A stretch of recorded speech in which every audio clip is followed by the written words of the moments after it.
अस्सलाम वालेकुम जी, कैसे हैं आप लोग? ठीक ठाक हैं, खैरियत से हैं? आपकी सेहत तबीयत ठीक है? उम्मीद है कि आप लोगों की प्रैक्टिस वगैरह भी अच्छी चल रही होगी और दैट्स वेरी गुड कि आप लोग प्रैक्टिस कर रहे हैं और आप चीज़ों को सीख रहे हैं। ये आपके लिए बहुत ज़्यादा फ़ायदा मंद रहेगा आने वाले टाइम में। और आज का जो टॉपिक है हमारा वो बड़ा इंटरेस्टिंग है और बड़ा इम्पॉर्टेंट है। मैं आपको गाइड करता हूँ उसके ऊपर। आज हम बेसिकली डिस्कस करने वाले हैं जी जो आपके अकाउंट की हेल्थ होती है उसके ऊपर। तो अकाउंट हेल्थ के ऊपर मैं आपको गाइड करूँगा। मैं आपको साथ साथ स्क्रीन शेयर करके दिखाता हूँ कि अकाउंट हेल्थ के अंदर कौन कौन सी चीज़ें होती हैं जिनको हम देख रहे होते हैं और जिनके ऊपर हमने ध्यान रखना होता है। सो अकाउंट के अंदर लॉगिन करते हैं। लॉगिन करने के बाद आपने 3 डॉट्स पे क्लिक करके आ जाना है आपने परफॉर्मेंस में, और परफॉर्मेंस के अंदर आपके पास आ रहा है अकाउंट हेल्थ। अब अकाउंट हेल्थ के अंदर क्या है जी, आपके पास तो क्लोज़ करें। बेसिकली यहाँ पर ना इसके अंदर होते हैं अकाउंट हेल्थ में पहले नंबर पे कस्टमर सर्विस परफॉर्मेंस, जो आपकी कस्टमर सर्विस है ना, जिसके अंदर ऑर्डर डिफेक्ट रेट, कि अगर आपके ऑर्डर जो हैं वो डिफेक्ट हो रहे हैं उसका रेट कहता है कि 1% होना चाहिए, इससे कम। मींस कि अगर आपने 100 यूनिट सेल किए तो कोई एक ऑर्डर अगर आएगा ना डिफेक्टिव तो that's fine, that's okay. But अगर आप इससे ज़्यादा सेल करते हो डिफेक्टिव यूनिट्स, तो आपका अगर ये रेट ज़्यादा इंक्रीज़ हो जाता है तो आपको हम वार्निंग दे सकते हैं। नेगेटिव फीडबैक, ये मैं अभी आपको बताता हूँ। A to Z guarantee claim, ये भी मैं आपको गाइड करूँगा इन चीज़ों के ऊपर। ये सारे पैरामीटर्स हैं। अगर इनमें से कोई भी एक चीज़ के ऊपर आप अमेज़ॉन की पॉलिसी के अगेंस्ट जाते हो ना, तो आपके अकाउंट के अंदर थोड़ी सी रिस्ट्रिक्शंस आ सकती हैं। अच्छा, उसके अलावा पॉलिसी कंप्लायंस है। पॉलिसी कंप्लायंस के अंदर है कि लेट सपोज आपने किसी कंपेटिटर का डेटा चोरी करके लगाया, आपने किसी कंपेटिटर की प्रोडक्ट को विदाउट देयर परमिशन सेल करने की कोशिश की, या कोई ऐसी वायलेशन की जो अमेज़ॉन की पॉलिसी की अगेंस्ट थी, तो आपकी वायलेशन यहाँ पर आ जाएगी। वो जिस भी कैटेगरी के अंदर फॉल कर रही होगी ना, लिस्टिंग की कोई वायलेशन है तो यहाँ पर आएगी, अदर पॉलिसी है तो यहाँ पर आएगी, अथेंटिसिटी है कस्टमर कंप्लेन की तो वो यहाँ पर आएगी। तो वो ये जो पॉलिसी वायलेशंस होती हैं ये बहुत ज़्यादा सीवियर होती हैं। और अभी भी मेरे पास 3 से 4 अकाउंट्स ऐसे मौजूद हैं जो बिल्कुल लाइक चलते थे, अच्छी सेलिंग हो रही थी उनके अंदर, लेकिन वो अब इस वक्त बिल्कुल वो कह सकते हैं कि डीएक्टिव हो चुके हैं। अमेज़न ने अकाउंट्स सस्पेंड कर दिए हैं क्योंकि अमेज़न इनको ना, ये जो पॉलिसी कंप्लायंस है इनको बहुत सीरियस लेता है।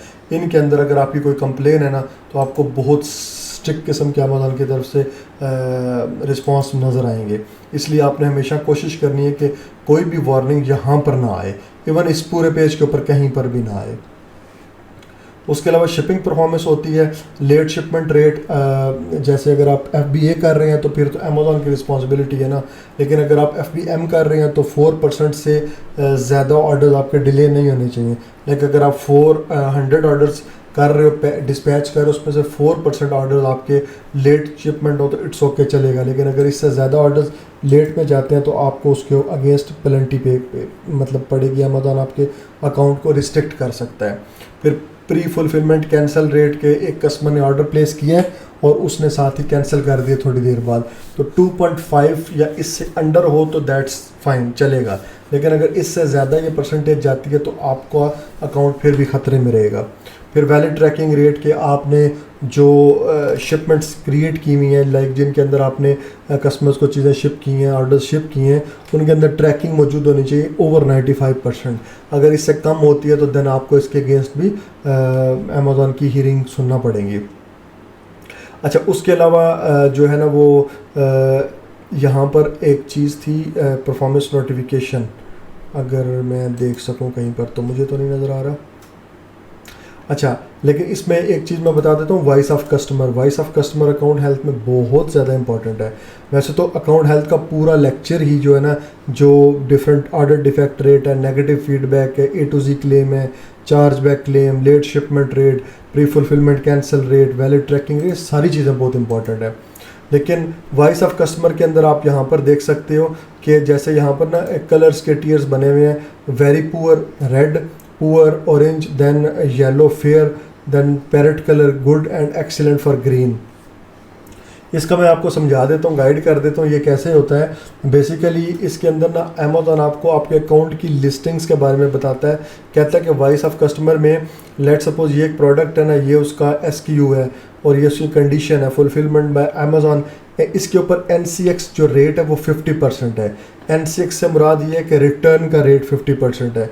वो कहता है कि इस प्रोडक्ट के ऊपर 2 ऑर्डर्स रिसीव हुए हैं, इनमें से एक order NCX negative customer experience ये से बनता है, तो ये एक ऑर्डर रिटर्न में आया है, ठीक है। NCX रिव्यू रेट आपका 0% बना और आपके जो परसेंटेज है जो इम्पोर्टेंट है ये 50% बनती है, जिसकी वजह से आपको NCX की जो हेल्थ का स्कोर मिला है वो वेरी पुअर मिला हुआ है। और अगर आप इनकी डिटेल्स चेक करना चाहते हो तो इसी डिटेल्स में जाकर आप यहाँ से देख सकते हैं कि क्या वजह थी कि हमारी प्रोडक्ट रिटर्न में आई।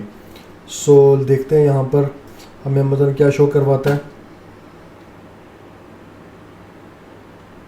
यस, देखिए वो कह रहा है 2 orders and total 1 NCX order है, 50% रेट आपका NCX का हो गया। और उसके अलावा लास्ट अपडेटेड 4, 20 एंड 24 यहाँ पर कमेंट्स भी होंगे। ये लिखा हुआ है वे टू स्मॉल, ये कस्टमर ने लिखा है way too small. That means कि आपको अपनी लिस्टिंग के ऊपर कहीं कहीं पर मेंशन करना पड़ेगा कि साइजिंग उसकी इस साइज़ के हमारे शूज़ हैं, ताकि कस्टमर को बाय करने से पहले पता हो। अदरवाइज़ अगर वो यहाँ पर वो इस तरह का कमेंट प्लेस कर देते हैं ना, वे टू स्मॉल या NCX रेट हमारा हाई हो जाता है, तो हमें ही नुकसान होगा बेसिकली। क्योंकि नुकसान किस तरह है कि अगर अभी हमारी 2 लिस्टिंग्स को वो कह रहा है कि आपकी ये 2 लिस्टिंग सेम प्रोडक्ट की वेरी पुअर के अंदर है, इसके ऊपर भी 2 ऑर्डर आए हैं, एक NCX रिटर्न आ गए, इसकी भी रीज़न चेक करते हैं इसकी क्या रीज़न थी, तो उसके फिर बाद में जो ना बताता हूँ इसको इम्प्रूव कैसे करना है। इसने लिखा है these are definitely not wide, तो हमने कहीं पर लिस्टिंग के अंदर लिखा होगा कि ये वाइड है, ये उस कस्टमर की ऑर्डर आईडी भी मौजूद है हमारे पास, तो हमने डेफिनेटली कहीं ना कहीं पर लिखा होगा कि ये वाइड है।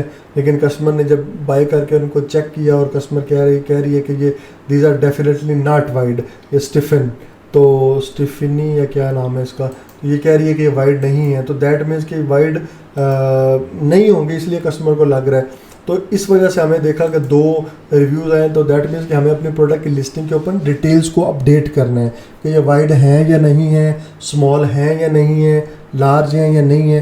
ये चीज़ें हम कस्टमर को पहले से अब कन्वे करें अपनी लिस्टिंग्स को।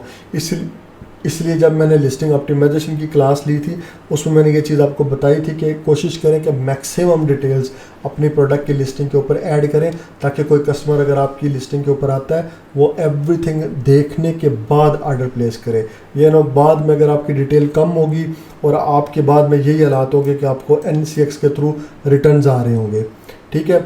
तो वेरी पुअर में अगर आपकी 2 लिस्टिंग्स या टोटल लिस्टिंग्स इसके अंदर एक लिस्टिंग है विद 4 वेरिएशंस, उसमें अगर 2 पुअर में पड़ी हुई दैट मीन्स कि बहुत बुरी परफॉर्मेंस चल रही है यहाँ पर। और अगर पुअर में होती कोई लिस्टिंग तो ठीक था, हम इम्प्रूव कर रहे हैं, फेयर में होता तो फिर भी गुजारा है, गुड में हो तो आपको पता ही है, एक्सीलेंट तो जस्ट एक्सीलेंट है। तो ये वॉइस ऑफ कस्टमर है, जैसा कि नाम से आप देख सकते हैं कि वॉइस ऑफ कस्टमर इसके अंदर मेंशन है कि कस्टमर खुद अपने बारे में, प्रोडक्ट के बारे में बताता है आपको कि ये चीज़ें मुझे देखने को मिली हैं। तो ये तो चले एक छोटा सा अकाउंट है ना, लेकिन जब आपके पास बड़ा अकाउंट हो जिसके अंदर 50 प्रोडक्ट्स हों या 70 प्रोडक्ट्स हों, जैसे मतलब कि एडिडास का ब्रांड कर लें या जितने भी बड़े बड़े ब्रांड जो अमेज़ॉन पे सेलिंग कर रहे हैं, तो उनके अंदर तो फिर NCX रेट का एक बड़ा पेज होगा ना। अब मैं भी उनकी पुअर के अंदर कोई 15 यूनिट्स प्रोडक्ट्स पुअर के अंदर वेरी पुअर में हो, वो 10-12 वेरी सिर्फ पुअर में हो, फिर फेयर में भी होंगी, गुड और एक्सीलेंट में डेफिनेटली अच्छी नंबर होंगे, लाइक 20-25 तो होनी चाहिए। तो फिर आपको अकाउंट के अंदर ना काम करते वक्त आप देखते रहते हो कि यार ये लिस्टिंग इसको अब मैंने, ये पुअर में है ना, अब मैंने इसके ऊपर सेल्स लेकर आनी है। जब हम सेल्स लेकर आएंगे ना इसके ऊपर, तो आपके ये 2 की बजाय 3 हो जाएगा, 4 हो जाएगा, 5 हो जाएगा। जितना ये इंक्रीज़ करेगा और ये डिक्रीज, ये 1 ही रहेगा ना, तो आपका NCX रेट डाउन होता जाएगा। जितना डाउन होगा देन आप यहाँ से जंप करके वेरी पुअर से पुअर में आ जाओगे। फिर जैसे जैसे आप चीज़ों को इम्प्रूव करोगे तो आहिस्ता आहिस्ता आपकी चीज़ें फेयर में, फिर गुड में, देन एक्सीलेंट में कन्वर्ट होती जाएंगी। तो ये वॉइस ऑफ कस्टमर बहुत ज़रूरी है जी। आप यहाँ से, मैं कहता हूँ कि एक वीक में कोई दिन भी रखें जिसके अंदर आप अकाउंट हेल्थ पूरी को चेक करें, पूरी अकाउंट हेल्थ में सारी जितने भी फ़िल्टर्स मैंने आपको बताए हैं उनको चेक करें। इसको वॉइस ऑफ कस्टमर को चेक करें कि कैसे ऑर्डर्स आ रहे हैं वॉइस ऑफ कस्टमर के ऊपर, कैसे हमें नेगेटिव फीडबैक मिल रहा है। ये चीज़ें आपने साथ साथ जो है ना अकाउंट्स को मेंटेन करते वक्त माइंड में रखनी है, क्योंकि अगर आप इन चीज़ों को नहीं देखेंगे तो सम टाइम ऐसा होता है कि आपको कोई वायलेशन आई थी अमेज़ॉन की तरफ से और बाद में पता चला जी कि आपने तो देखा ही नहीं था, इस वजह से आपका अकाउंट सस्पेंड हो गया। अगर आप टाइमली चीज़ों को देख लेंगे तो सस्पेंशन से आप बच सकते हैं। ठीक है जी। ओके, इसके बाद हमारे पास जो था ऑप्शन वॉइस ऑफ कस्टमर के बाद वो भी मैंने आपको करवा दिया। देन आता है हमारे पास यहाँ पर है नेगेटिव फीडबैक। तो आई गेस ये सेलर फीडबैक की तरफ ही जाएगा। नहीं, नेगेटिव फीडबैक के अंदर है, नेगेटिव फीडबैक वही है, मैं आपको बता देता हूँ। आपने ना यहाँ से इधर ही आना है परफॉर्मेंस में फीडबैक मैनेजर। तो फीडबैक मैनेजर के अंदर ये वॉइस ऑफ कस्टमर है जो हमने अभी डिस्कस की है, ये है फीडबैक मैनेजर। अब फीडबैक मैनेजर क्या है बेसिकली, अब ये जितनी भी चीज़ें नहीं है थोड़ी बहुत टेक्निकल है, ज़्यादा नॉन टेक्निकल ही होंगी। अब फीडबैक मैनेजर क्या है कि यहाँ पर एक होता है कस्टमर रिव्यू, एक होता है फीडबैक। अमेज़ॉन पे फीडबैक बेसिकली क्या है कि एक कस्टमर जब कोई प्रोडक्ट बाय करता है ना और वो कहता है कि मैंने ये प्रोडक्ट बाय की तो मुझे बड़ी पसंद आई है, तो ये है प्रोडक्ट का रिव्यू। ठीक है। और अगर कस्टमर कहता है कि मैंने प्रोडक्ट बाय की थी, ये सेलर बहुत ज़बरदस्त है, इसने बड़ी क्विक सर्विस प्रोवाइड की है, ये है सेलर फीडबैक। ये डिफरेंस है दोनों के अंदर। ठीक है, फीडबैक और प्रोडक्ट रिव्यू के अंदर डिफरेंस है। तो जो सेलर का फीडबैक होता है ना वो हमेशा यहाँ पर आएगा, ये पब्लिकली नहीं देख सकते, ये सिर्फ इंटरनल है, आपके अकाउंट के अंदर आपको नज़र आएगा। लेकिन ऑन दी अदर हैंड जो रिव्यू होता है वो तो आपकी प्रोडक्ट्स के ऊपर जाते हैं ना, और प्रोडक्ट्स के ऊपर जाकर आपको वो नज़र आते हैं। इसलिए सेलर फीडबैक हमेशा आप देखेंगे यहाँ पर इस अकाउंट में अभी एक भी नहीं है सेलर फीडबैक, लेकिन वो यहाँ पर 1 2 3 4 5 6 करके नज़र आ रहे होते हैं। ठीक है, तो वो सेलर फीडबैक्स जो होते हैं ना वो बेसिकली आपने देखने होते हैं कि वो नेगेटिव ना हो। मतलब अगर आप देखेंगे तो नेगेटिव से मुराद ये है कि 4 स्टार 3 स्टार 2 स्टार 4 स्टार तो चलो पॉजिटिव में आ जाता है, 3 स्टार न्यूट्रल में, 2 स्टार नेगेटिव में, 1 स्टार टोटल नेगेटिव में। ठीक है, तो ये चीज़ें आपने ध्यान में रखनी है कि किस किन रीज़न्स की बिना के ऊपर आपको नेगेटिव रेटिंग्स मिलें, वो तो प्रोडक्ट के ऊपर मिलेंगी ना, लेकिन नेगेटिव फीडबैक जो मिलेगा वो आपका अकाउंट के ऊपर मिलेगा कि आपके अकाउंट के अंदर ये प्रॉब्लम है या आपके अकाउंट के अंदर ये इशू था, इस वजह से आपको ये फीडबैक देखना पड़ेगा। तो जो बड़े अकाउंट्स होते हैं उनके अंदर फीडबैक्स की एक लंबी लाइन लगी हुई होती है। तो इन चीज़ों का आपने जो ना खास ध्यान रखना है, खास ख्याल रखना है। जैसे मैं ट्राई करता हूँ अगर किसी अकाउंट के अंदर मुझे कोई फीडबैक का ऑप्शन अच्छा मिल जाए तो मैं आपको वो दिखाता हूँ। जैसे कि लेट मी सी कि अगर यहाँ पर आपको फीडबैक के ऊपर गाइड कर सकूँ।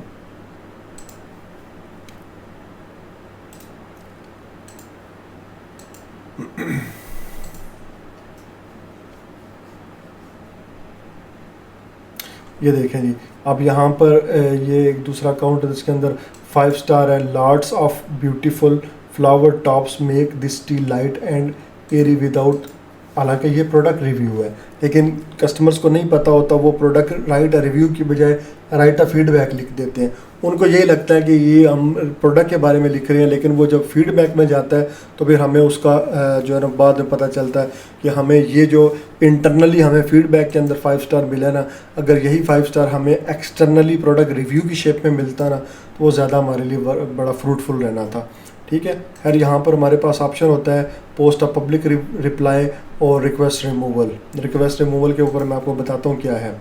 एक्सीलेंट प्रोडक्ट है, great product and great good price. ये अब गुड प्राइस जो है ये सेलर के बारे में आ रहा है। ठीक है, उसके बाद love it awesome excellent. Okay, some time ऐसा होता है कि यहाँ पर एक फीडबैक आता है जिसमें ना कस्टमर कहता है कि मुझे प्रोडक्ट लेट मिली है, ठीक है, और नेगेटिव रिव्यू दे देता है, नेगेटिव फीडबैक दे देता है। इस कंडीशन में आप क्या करेंगे? इस कंडीशन में हमेशा याद रखिएगा हमने देखना है कि हमने तो भाई अपना स्टॉक रखा हुआ है अमेज़ॉन पे, अमेज़ॉन रिस्पॉन्सिबल है हमारे स्टॉक का और शिपमेंट्स का। तो इस कंडीशन में हम यहाँ पर जाएंगे और सिंपली यहाँ पर इस पर क्लिक करेंगे और लिखेंगे रिक्वेस्ट रिमूवल। जैसे करके देखते हैं, जैसे ये नेगेटिव है नहीं है तो इसको रिमूव करने का फ़ायदा नहीं है, पॉजिटिव वाला भी रिमूव हो जाएगा। सपोज़ कि यहाँ पर अगर कोई नेगेटिव वाला हो ना, 1 स्टार हो 2 स्टार हो, तो आपने सिंपली यहाँ पर क्या करना है, रिक्वेस्ट रिमूवल पे क्लिक करना है। अमेज़ॉन फ़ौरन से पहले आपको चेक करके बता देगा कि अगर अमेज़ॉन को लगता है ना कि ये हमारी वजह से, लाइक अमेज़ॉन की वजह से डिले में गया और अमेज़ॉन की वजह से जब डिले हुआ है तो कस्टमर ने नेगेटिव फीडबैक दिया है, तो अमेज़ॉन उसको रिमूव कर देगा, ठीक है, और वो अपने ऊपर ले लेगा कि हाँ जी ये हमारी वजह से हुआ है, इसलिए हम जो है इसका आपके ऊपर कोई डेप्ट नहीं डालते। लेकिन अगर सम टाइम ऐसा होता है कि हम गलती हमारी होती है, लाइक वो कहता है कि स्लो सर्विस है, लो वेरी पुअर कस्टमर सर्विस और दिस एंड दैट। अब ये तो हमारे एंड पे है ना कस्टमर सर्विस प्रोवाइड करना। तो इस कंडीशन में अगर अमेज़ॉन हमें कहता है, हम अमेज़ॉन को कहते हैं कि रिमूव करो इसको, तो अमेज़ॉन कहता है भाई साहब ऐसा नहीं होगा, ये आपकी वजह है, आपने इसको मैनेज करना था, अगर आप नहीं मैनेज कर सके तो हम इसको रिमूव नहीं कर सकते, ठीक है। तो ये सेलर फीडबैक्स का एक सिस्टम होता है, आपने इन चीज़ों को देखना होता है कि सेलर फीडबैक के ऊपर आप कैसे काम करते हो। तो बेसिकली मैं आपको बता रहा था अकाउंट हेल्थ के ऊपर।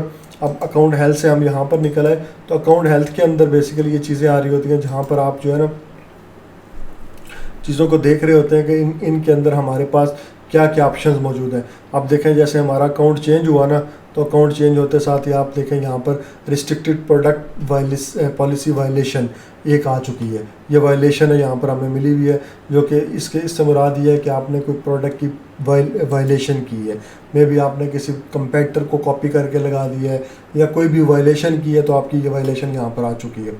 अब इसको रिमूव करवाने के लिए आपको इस पर क्लिक करना है। क्लिक करके यहाँ पर वो थोड़ी सी डिटेल देखिए आपके क्या डिटेल अमेज़ॉन आपको प्रोवाइड करता है।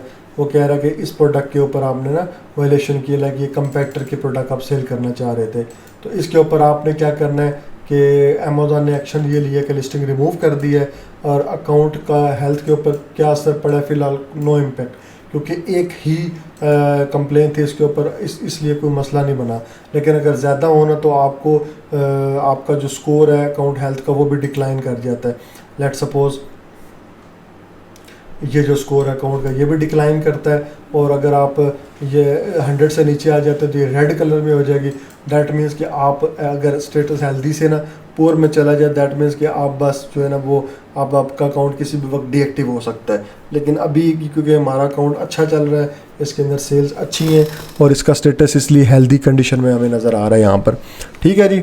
इस तरह करके आपने मैनेज करना होता है। अब अगर ये पॉलिसी वायलेशन अगर कोई नहीं आ जाती है ना, तो आपने इसको क्लिक करना है। क्लिक करके ओपन करके यहाँ पर आपने जनाब क्या करना है कि इसके अगेंस्ट फिर अपील करनी होती है। अपील करके आप अमेज़ॉन को कहते हैं कि जी हमारे से गलती हो गई है, हमें ये मतलब कोई भी रीज़न दे कि आप उसको अमेज़ॉन को कहते हैं कि हम दोबारा जो है इस तरह की कोई प्रोडक्ट सेल करने की कोशिश नहीं करेंगे। अगर हमें सेल करने की ज़रूरत पड़ी भी तो हम कोशिश करेंगे कि कंपेटिटर से या जिसने भी इजाज़त देनी है हम उनसे परमिशन लेकर इस प्रोडक्ट को सेल करेंगे, ठीक है। तो ये चीज़ें होती हैं जो आपने माइंड में रखनी है अपना अकाउंट हेल्थ के अंदर। तो अकाउंट हेल्थ ये चीज़ बहुत इंपॉर्टेंट है जी आपने, क्योंकि अकाउंट की पूरी हिस्ट्री यहाँ पर मैनेज हो रही होती है, इसलिए आपने हमेशा इन चीज़ों का लाजमी ख्याल रखना है।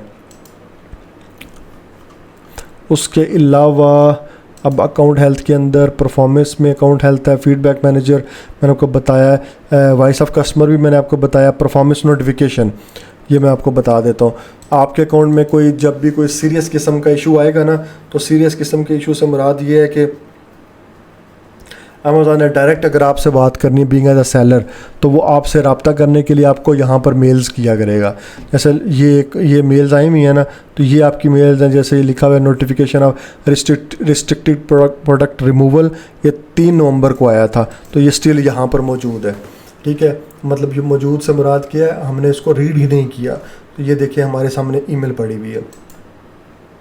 तो कोशिश किया करें एक वीक में 1 दिन रखें जिसके अंदर आप अपनी अकाउंट हेल्थ को चेक करें, परफॉर्मेंस नोटिफिकेशंस को चेक करें, वॉइस ऑफ कस्टमर्स को चेक करें, शिपिंग रेट को चेक करें।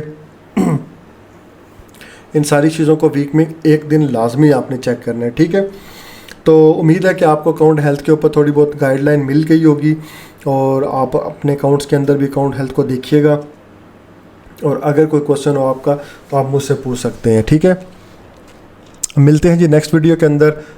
Till that time stay tune. Thank you so much. अल्लाह हाफिज़।